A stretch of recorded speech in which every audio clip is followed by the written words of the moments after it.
Marcus Thompson stood in the doorway of their modest home, watching his daughter, Mia, as she twirled around the living room with her backpack slung over one shoulder. Her laughter filled the air like music, but Marcus couldn't shake the uneasy feeling that had been growing inside him for weeks. The world outside seemed less forgiving than it used to be, especially for someone like Mia, a bright, curious girl who happened to have dark skin. Mia stopped spinning and looked up at her, Dad with wide, trusting eyes. "Daddy, I'm gonna be late." She at school, things that made his stomach churn. He decided he couldn't take any chances. Not with Mia. She was his whole world. "Okay, all set," Marcus said finally, rising to his feet.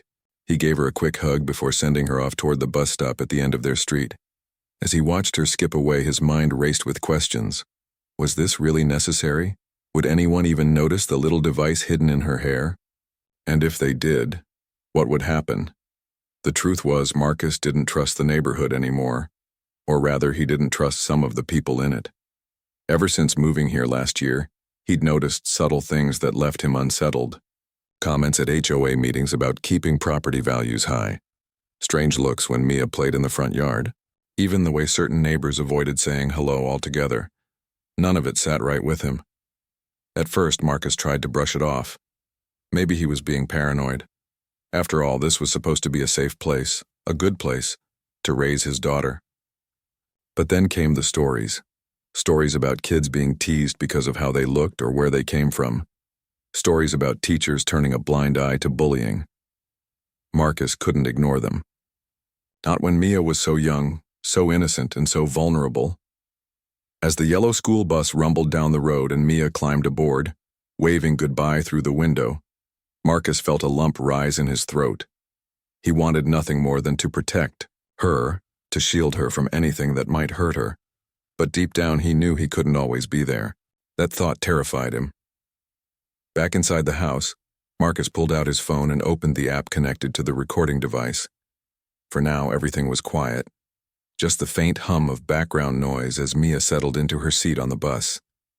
Marcus stared at the screen, his jaw tightening. 15 minutes, he told himself. If nothing unusual happened within 15 minutes, he could relax. But what if something did?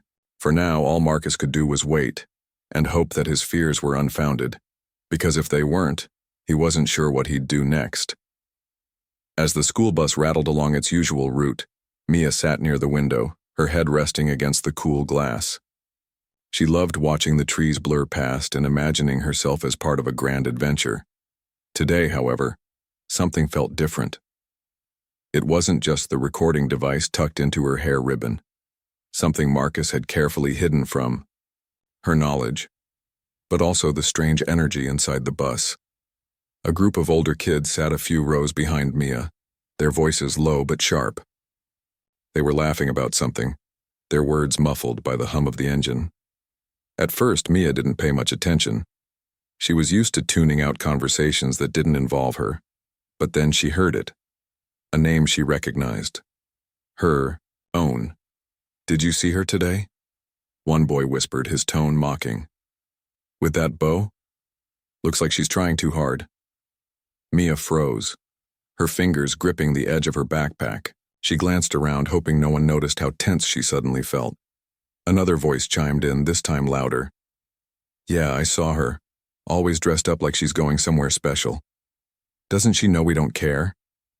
The laughter grew, louder, bouncing off the metal walls of the bus. Mia sank lower into her seat, wishing she could disappear. She wanted to cry, to scream, to tell them they were wrong, but instead she stayed silent. Silence was safer. That's what she'd learned. Meanwhile, back at home, Marcus paced nervously in the kitchen. His phone rested on the counter, the app still open and streaming audio from the tiny device in Mia's hair. So far, all he'd heard were snippets of chatter and the occasional screech of brakes. Nothing alarming. Yet. But then came the first hint of trouble, a ripple in the calm. Marcus stopped pacing when he heard faint voices rising above the background noise. He leaned closer to the phone, straining to make out the words. What he heard made his blood run cold. "Why does she even come here?" One voice sneered. She sticks out like a sore thumb. Marcus clenched his fist so tightly that his knuckles turned white. His chest tightened as anger and fear battled for control. He wanted to storm onto that bus, grab Mia, and bring her straight back home. But he couldn't. All he could do was listen and hope it wouldn't get worse. Back on the bus, Mia tried to focus on anything else. She stared out the window, pretending the world outside mattered more than the cruel words being thrown her way. But it was hard to ignore. Harder still, because she knew these kids weren't entirely wrong. She did stick out. With her curly hair tied neatly with bows, her bright clothes, and her love for books, she often felt like she didn't belong. And now, hearing those feelings confirmed aloud, stung more than she expected.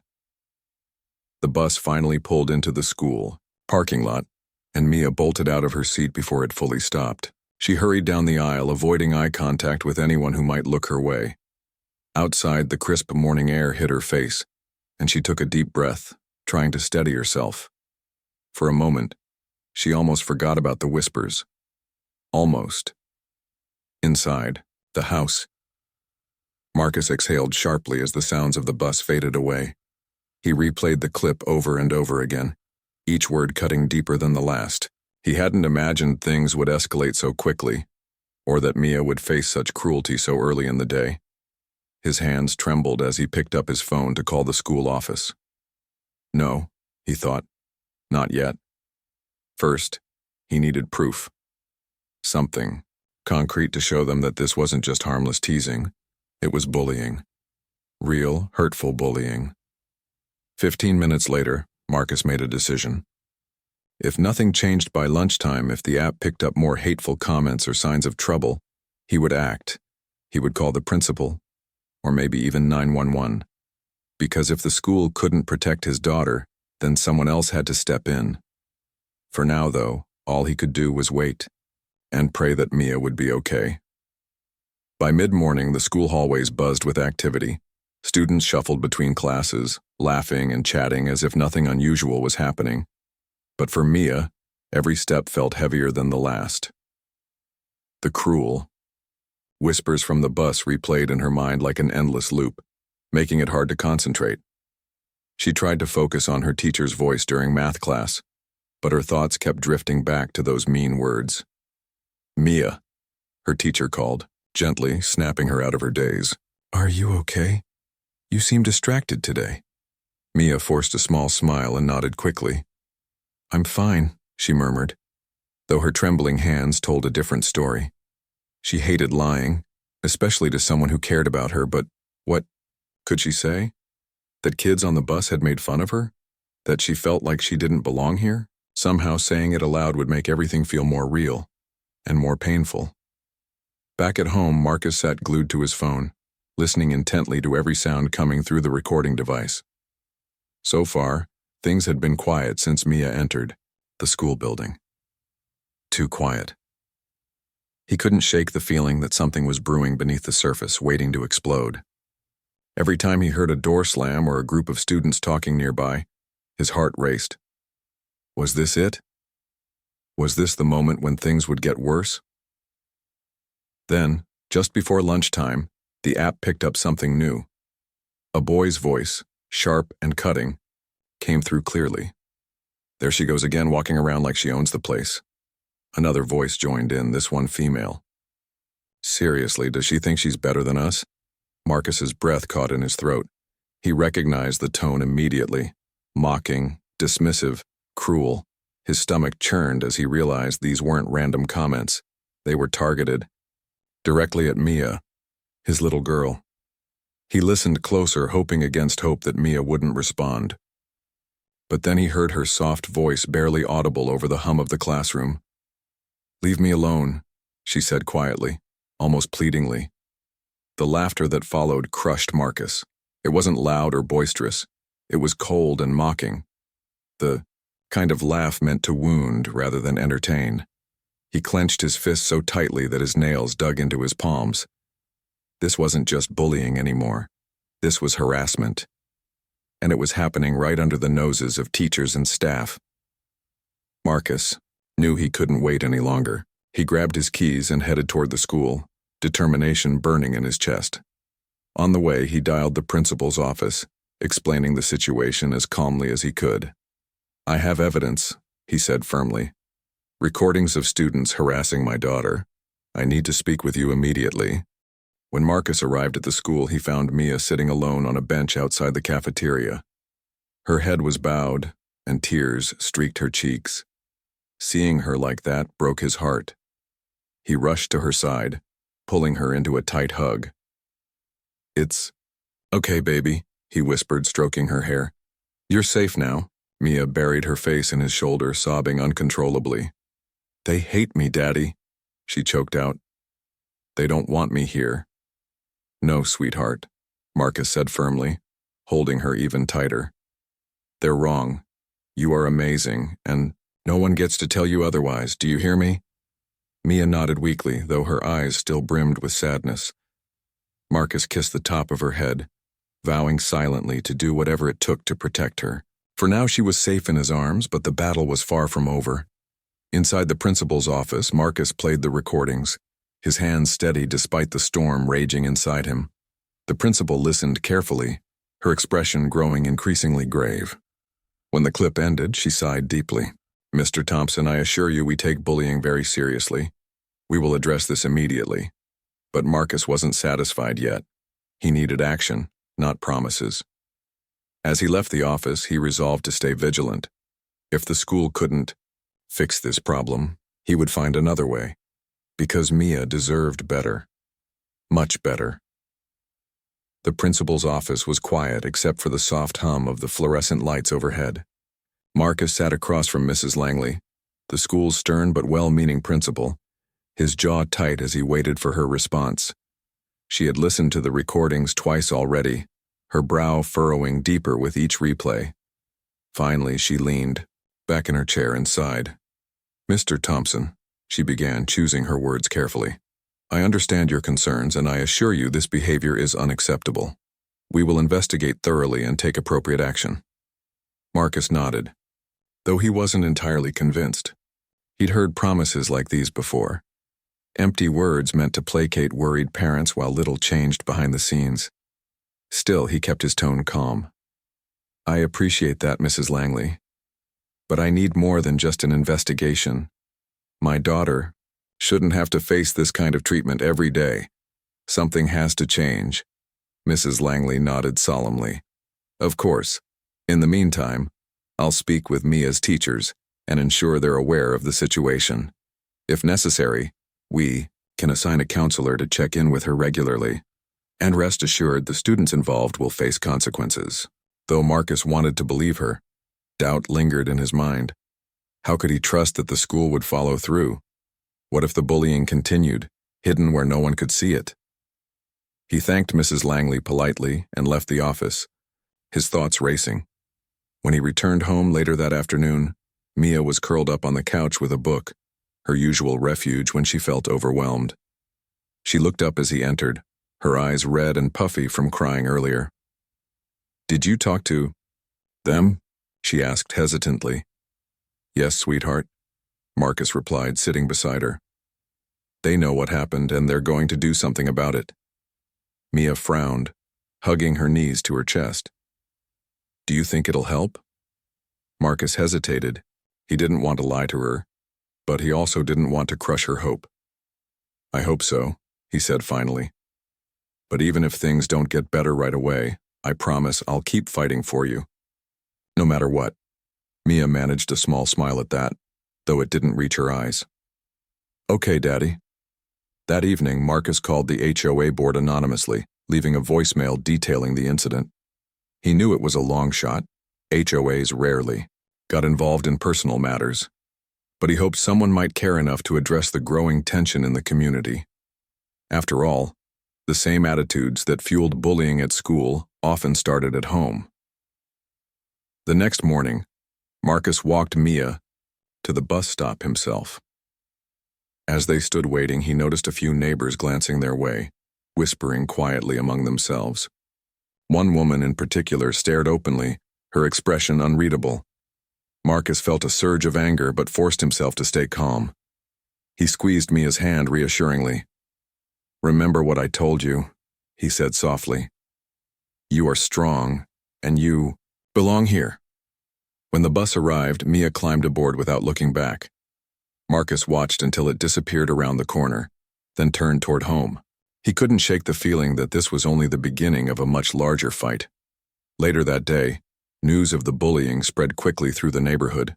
Some parents were sympathetic, promising to speak to their own children about kindness and acceptance. Others, however, dismissed the incident as harmless teasing, accusing Marcus of overreacting.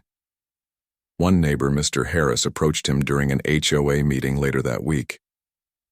"Look, Marcus," he said gruffly, "kids say dumb things sometimes. It's not the end of the world." Marcus met his gaze steadily. "Maybe not to you, but to my daughter, it feels like the world is falling apart. And if we don't teach our kids to do better, nothing will ever change." Mr. Harris opened his mouth to argue but thought better of it, shaking his head instead. The room fell silent, the weight of Marcus's words hanging in the air.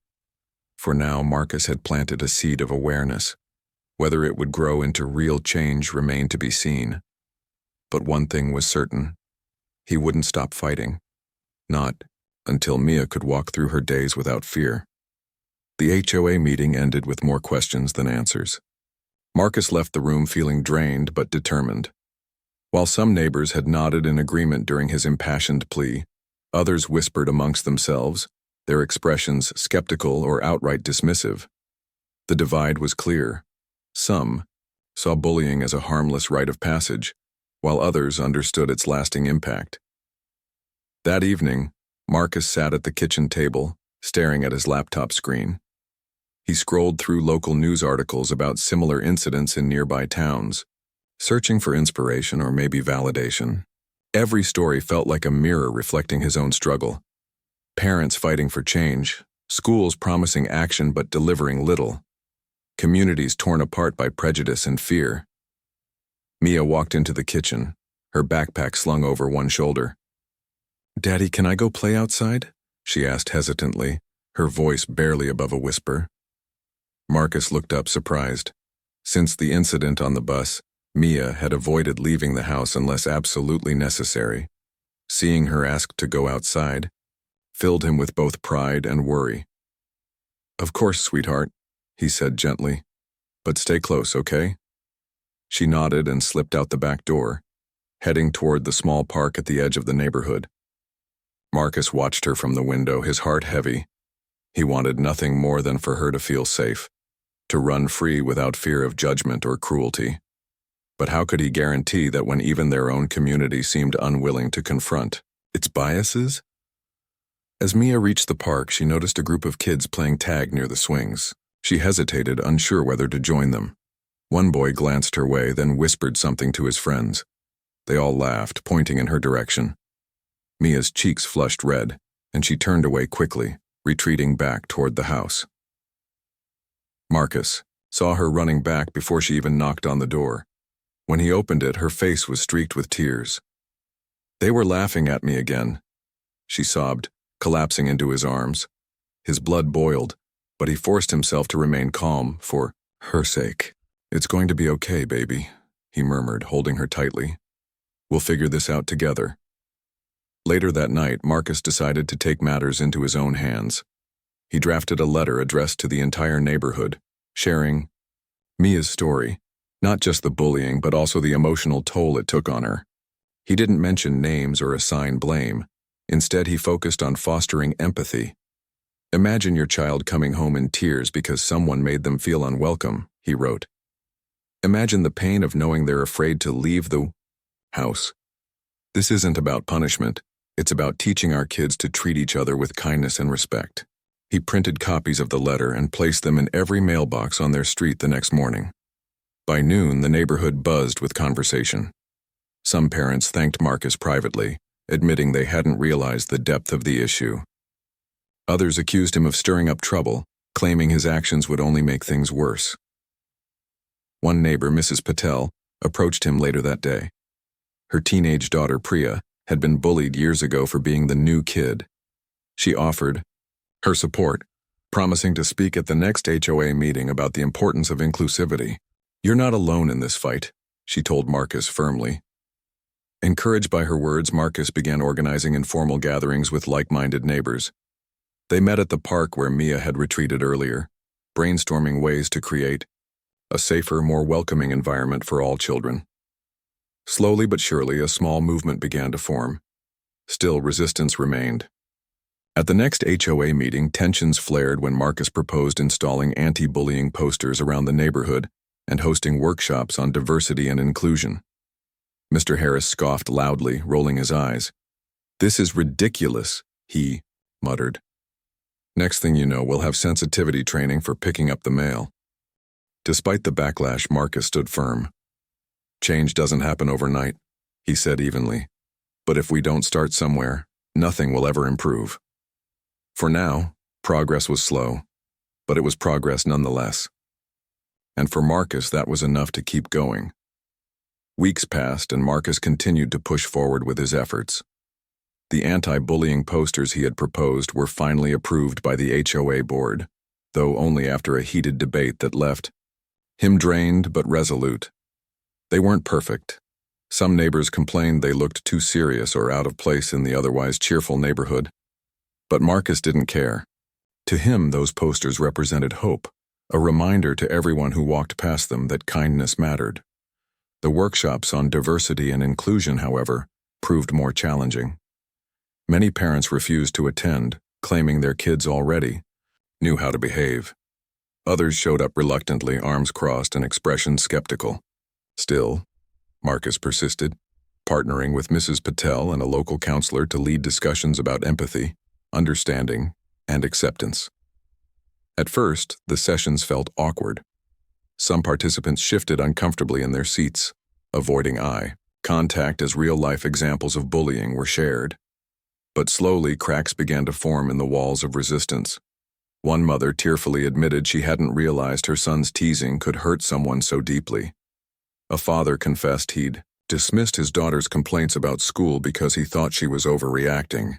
These moments of vulnerability gave Marcus hope that change was possible, even if it took time. Meanwhile, Mia started to notice small differences in her daily life. On the bus, the older kids who used to mock her now seemed hesitant, glancing at her nervously as if unsure what to say. At school, one of her classmates, a shy boy named Ethan, began sitting with her at lunch. He never said much, but his quiet presence made her feel less alone. One afternoon, as Mia played in the park, she spotted a group of kids huddled near the swings. For a moment, fear gripped her chest, and she considered turning back. But then, she heard laughter, not cruel or mocking, but warm and genuine. Curious, she stepped closer and saw that they were playing a game of jump rope, inviting anyone nearby to join. "Want to try?"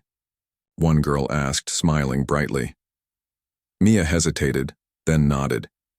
As she jumped alongside the others, her heart swelled with joy. For the first time in weeks, she felt like she belonged. When she got home later that evening, she ran straight to Marcus. "Daddy, guess what? I made new friends today." Marcus smiled, pulling her into a tight hug. "That's wonderful, sweetheart. See, things are getting better."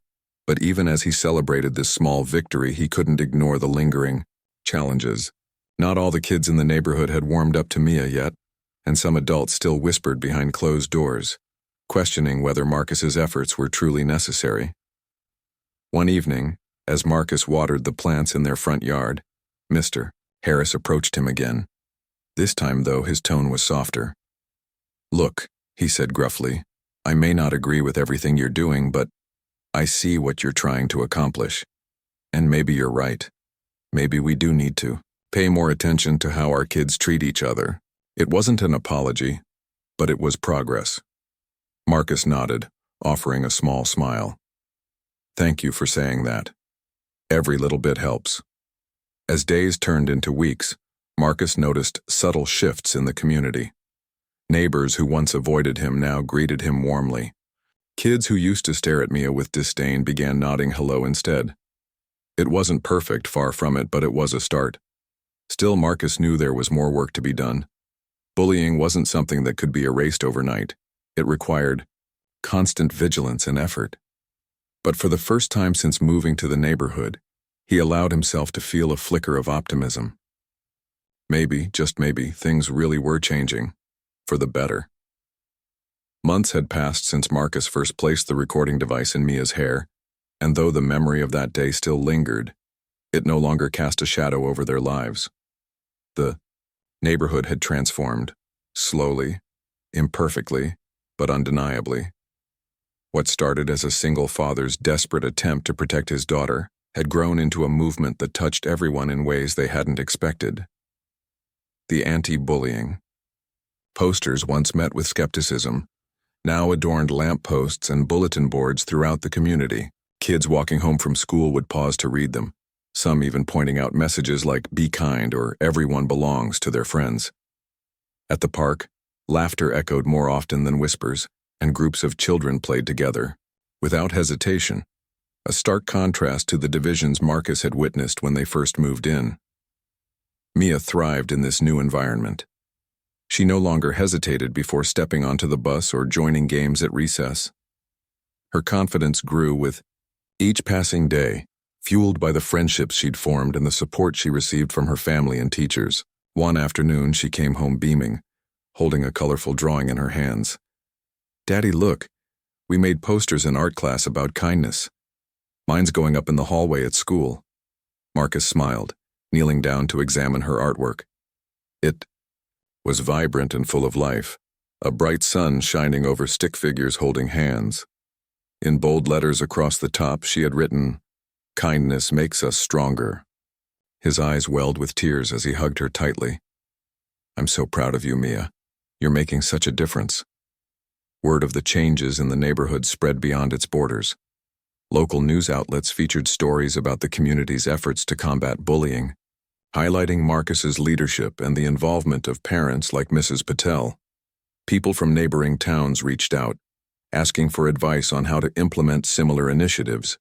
For Marcus, it was surreal to see his personal struggle become a source of inspiration for others.